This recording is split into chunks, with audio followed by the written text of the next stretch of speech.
एक ऐसा राक्षस जिसके पास दुनिया भर का पैसा, लेकिन श्राप के कारण वो कुछ भी खा नहीं सकता। और अगर इसने आपको पकड़ लिया तो आप भी इसके श्राप के भागीदार बन जाओगे। तो हेलो एवरीवन, स्वागत है आप सभी का एक और नई वीडियो के अंदर। और आज मैं आप लोगों के लिए लेकर आ चुका हूँ तुम्बाड़ का एक्सप्लेनेशन।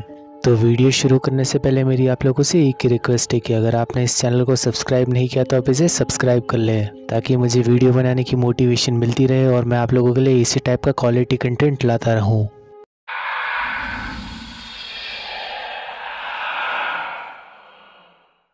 तो मूवी की शुरुआत में हमें एक देवी दिखाई जाती है जिसका एक बेटा था जिसका नाम था हस्तर। वैसे तो उस देवी के काफ़ी सारे बच्चे थे, लेकिन उसका प्यारा था हस्तर। लेकिन एक दिन हस्तर को लालच आ जाता है और अपने लालच के कारण वो अपनी माँ से सारा सोना लेने की कोशिश करता है और वो ऐसा करने में कामयाब भी हो जाता है। लेकिन फिर उसकी नज़र जाती है अनाज पर, लेकिन उसके दूसरे भाई बहन उसे ऐसा करने से रोक लेते हैं। और फिर वो देवी हस्तर को श्राप दे देती है कि उसे अनाज से खतरा होगा और उसे पूरी दुनिया में कोई भी नहीं पूछेगा। लेकिन काफ़ी साल बीत जाते हैं और कुछ लोग उस हस्तर की पूजा करना शुरू कर देते हैं, जिस वजह से बाकी के देवी देवता नाराज हो जाते हैं और उन सभी का गुस्सा बारिश के रूप में उस गांव पर टूट पड़ता है। और देवी देवताओं के श्राप के कारण उस गांव में हर समय बारिश होती रहती है। और अब फिर से काफी साल बीत चुके थे और हमें एक औरत दिखाई जाती है जो कि उसी जगह पर जा रही थी जहाँ पर हस्तर कैद है। उस जगह पर एक आदमी रहने लगा था और उस आदमी का नाम था सरकार। और जिस जगह वो रहा करता था उस जगह का नाम था सरकार का बाड़ा।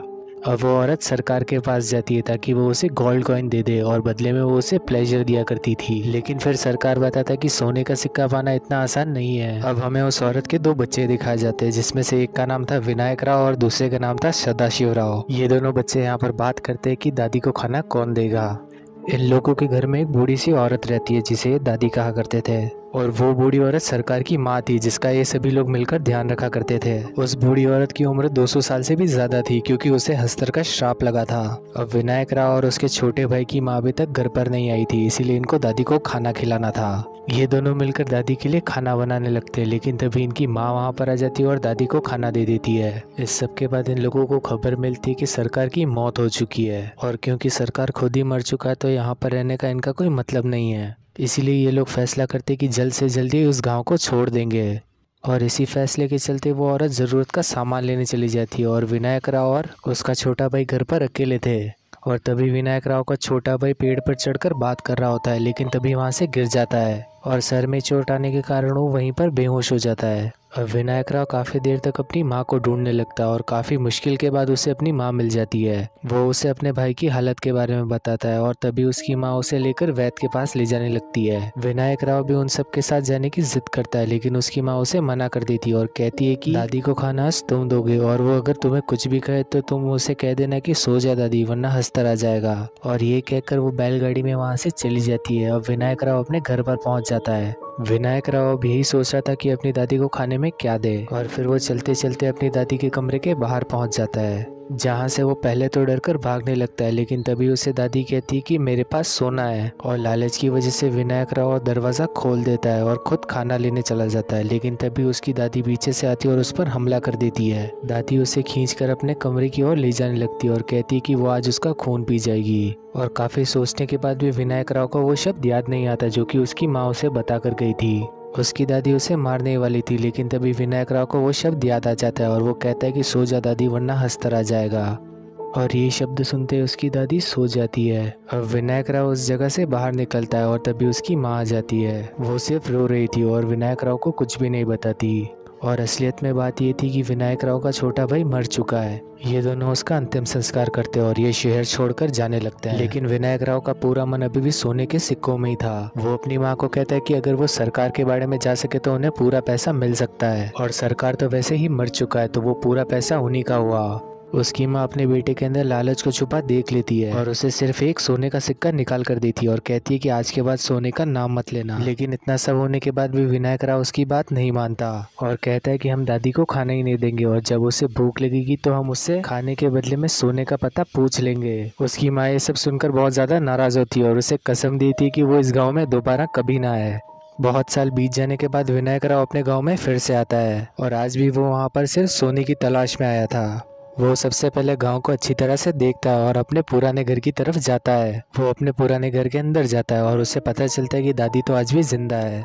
लेकिन उसके शरीर से एक बहुत बड़ा सा पेड़ निकल चुका है और ये सब कुछ देखकर वो हैरान हो जाता है और सोचने लगता है कि आखिर ये हो कैसे सकता है। वो अपनी दादी से उस सोने के बारे में पूछता है और कहता है कि अगर तुम मुझे सोने का पता बता दोगी तो मैं तुम्हें अपनी जिंदगी से मुक्ति दे दूंगा, तुम्हें मार कर। लेकिन अभी भी वो अपना मुंह नहीं खोलती और बताती है कि बचपन में वो रस्सी पर काफी फुर्ती से चढ़ जाया करती थी। और फिर वो कहती है कि वो बचपन में एक बार कुएं में उतरी थी। और ये सुनते विनायक राव समझ जाते हैं कि खजाना कुएं में छुपा हुआ है। फिर विनायक राव को उसी गांव में 3 महीने बीत जाते हैं, लेकिन अभी भी उसको कुछ भी हाथ नहीं आता। विनायक राव ने उस कुएं को अच्छी तरह से छान लिया था, लेकिन उसे नहीं पता था कि खजाना कहाँ पर छुपा है और उसे कैसे पाना है। अब विनायक राव फिर से अपनी दादी के पास जाता है और दादी उसे उस जगह का राज बता देती है। और फिर विनायक राव अपना वादा पूरी तरह से निभाता है, अपनी दादी को आग लगाकर। वो उस घर को आग लगा देता है, जिसके साथ साथ उसकी दादी भी जलकर खत्म हो जाती है और इसी के साथ साथ उसकी दादी का श्राप भी खत्म हो जाता है। विनायक राव उस जगह से कामयाबी के साथ सोना लेकर आ जाता है, लेकिन उसने सोना लिया कैसे ये पता चलेगा हमें आगे।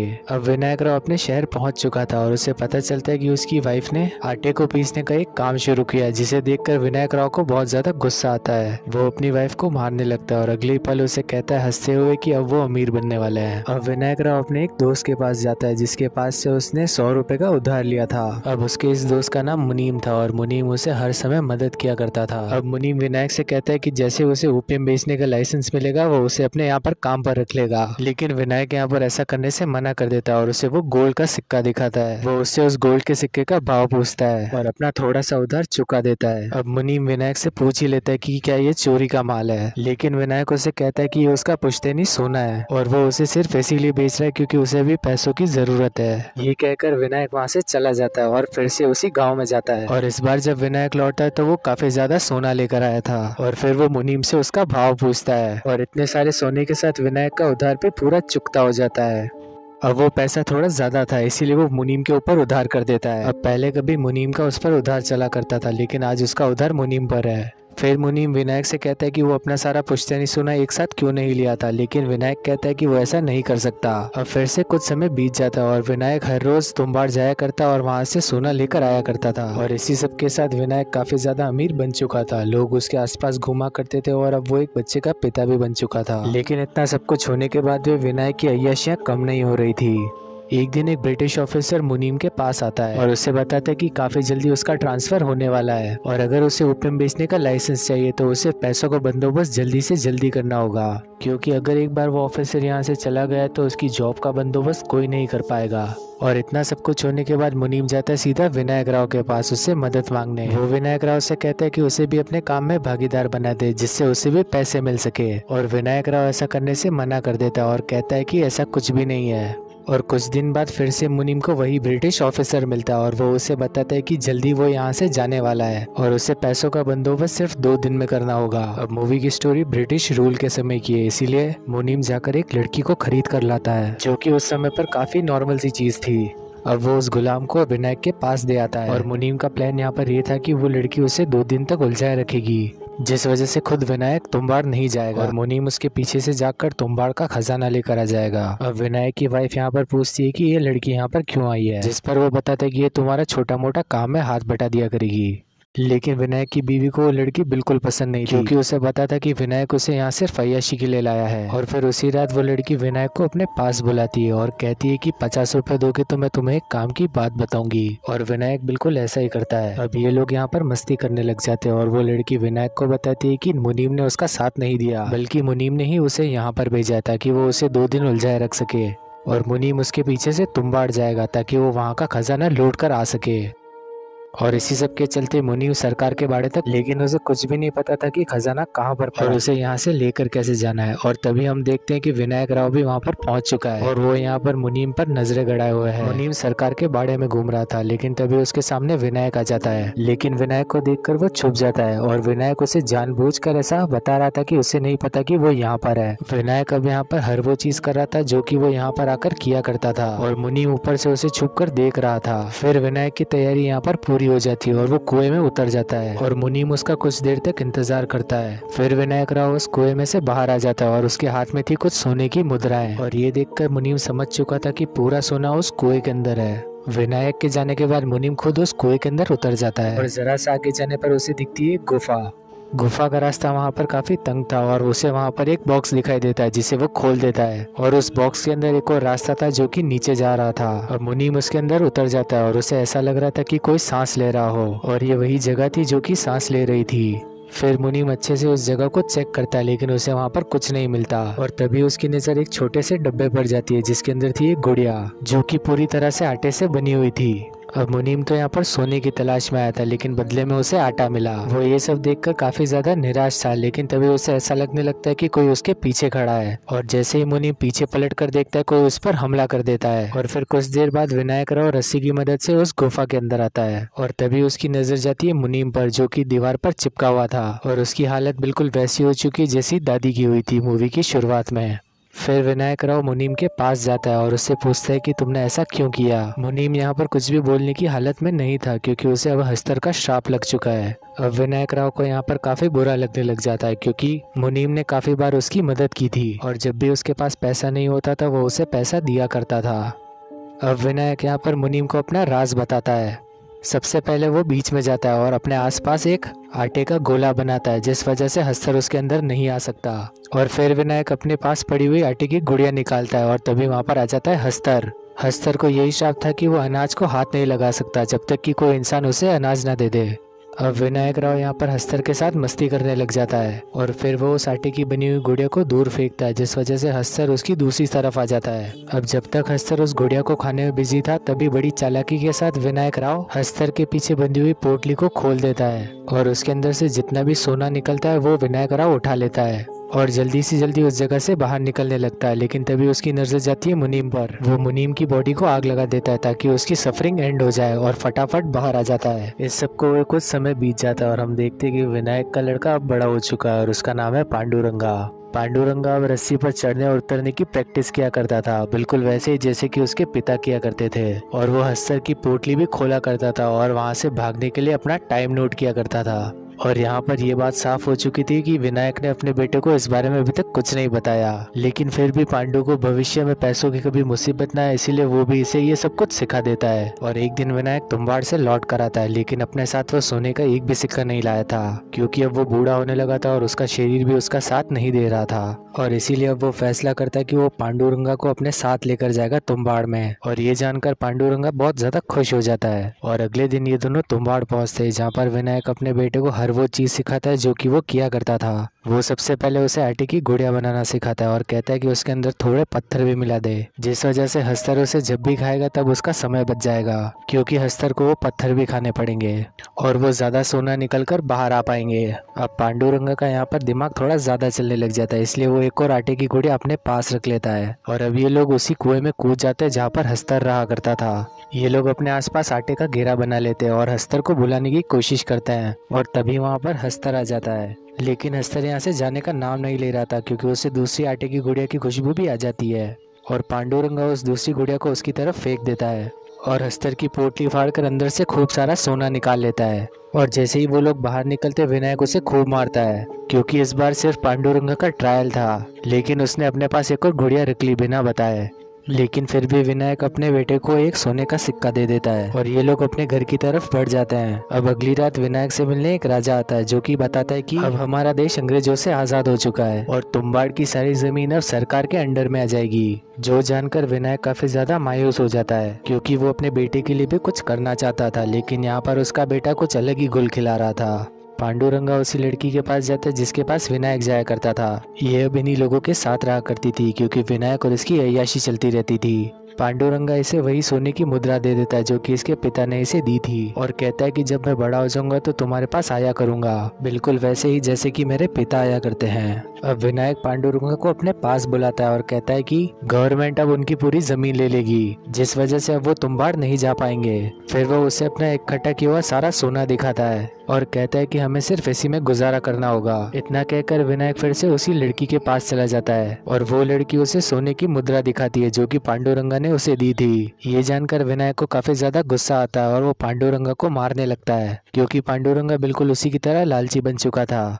और उसकी हरकतें भी काफी ज्यादा बदल गई थी। लेकिन फिर भी पांडुरंगा लालच से ही भरा हुआ था। वो विनायक से कहता है कि एक की बजाय वो काफी ज्यादा गुड़िया बनाएंगे और जितनी ज्यादा गुड़िया वो बनाएंगे उतना ज्यादा उन्हें समय मिल जाएगा, क्योंकि हस्तर उसे खाने में बिजी हो जाएगा और इसी सब के बीच में वो काफी ज्यादा सोना निकाल लेंगे।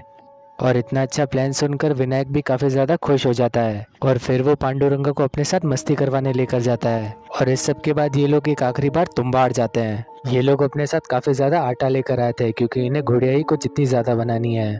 ये लोग एक एक गुड़िया को काफी ज्यादा अच्छी तरह से बना रहे थे और उनके अंदर पत्थर भी डाल रहे थे, क्योंकि इनके पास ये आखिरी मौका है पैसे जमा करने का। इस सब के बाद ये उस जगह पर एंटर करने वाले बॉक्स के बाहर भी एक आटे का घेरा बना देते हैं, ताकि हस्तर उस घेरे से बाहर नहीं निकल सके। और फिर ये उस गुफा के अंदर जाकर सारी गुड़िया को खोल देते हैं, लेकिन वहाँ पर उतने ही हस्तर आ जाते हैं जितनी इनके पास गुड़िया है। और ये देखकर विनायक समझ चुका था कि इस बार उनका बाहर निकलना नामुमकिन है। अब हस्तर ने उन्हें चारों तरफ से घेर लिया था और उनके पास बाहर निकलने का कोई भी रास्ता नहीं था सिवाय उस आटे के घेरे के। उसी ने हस्तर को रोक कर रखा हुआ था और एक हस्तर उसे पार करने की कोशिश करता है, लेकिन उसकी वजह से जल जाता है। अब विनायक और पांडुरंगा को वहाँ पर फंसे हुए काफी ज्यादा देर हो चुकी थी और ये दोनों थक भी चुके थे, इसीलिए पांडुरंगा थोड़ी देर सो जाता है। और जब उसकी आंख खुलती है तब वो देखता है कि उसके पिता ने अपने पूरे शरीर पर आटे से बनी हुई गुड़िया पहन ली है, ताकि वो पांडुरंगा को उस जगह से निकाल सके। इसके बाद विनायक रस्सी पर चढ़ना शुरू कर देता है और सारे हस्तर उसके पीछे पीछे आने लगते हैं। पांडुरंगा उसे काफी ज्यादा रोकने की कोशिश करता है, लेकिन इससे बात नहीं बनती। फिर विनायक उस कुएं से बाहर निकल जाता है और रास्ता तंग होने की वजह से वो सारे हस्तर नीचे गिरने लगते हैं और बाकी के जितने भी हस्तर वहाँ ऊपर पहुँच चुके थे वो सारे के सारे जल जाते हैं, क्योंकि विनायक ने ऊपर भी एक घेरा बनाया हुआ था और सारे के सारे हस्तर ऐसे ही खत्म हो जाते हैं। अब पांडुरंगा हिम्मत कर बाहर आता है और वो काफी देर तक अपने पिता को ढूंढने लगता है और कुछ देर बाद उसे अपने पिता दिख जाते हैं। और विनायक को यहाँ पर हस्तर ने काट लिया था, जिस वजह से उसकी हालत भी वैसी हो जाती है जैसे कि मूवी की शुरुआत में दादी की हुई थी। पांडुरंगा विनायक की हालत देखकर काफी ज्यादा घबरा जाता है और वहाँ पर रोने लगता है, लेकिन उसकी मदद करने को यहाँ पर कोई नहीं आने वाला था। फिर विनायक पांडुरंगा को अपने पीछे से एक पोटली निकाल कर देता है और ये वही सोने की पोटली थी जो कि हस्तर के पास रहा करती थी, यानी कि इस आखिरी बार में इन्होंने हस्तर का पूरा सोना ले लिया। पांडुरंगा को ये सब कुछ जरा भी पसंद नहीं आता और फिर वो अपने पिता की तरफ लालटेन दे मारता है जो कि उसके हाथ में रखी थी। और ये सब कुछ देखकर विनायक मौत में भी मुस्कुराने लगता है, क्योंकि उसके बेटे ने सोना नहीं लिया और शायद से उसी के सैक्रिफाइस की वजह से उसका लालच भी खत्म हो गया। और इसी सब के साथ ये मूवी यहीं पर खत्म हो जाती है। तो वीडियो पसंद आई हो तो इसे लाइक करना और चैनल को करना सब्सक्राइब। मिलेंगे नेक्स्ट वीडियो में, तब तक के लिए बाय।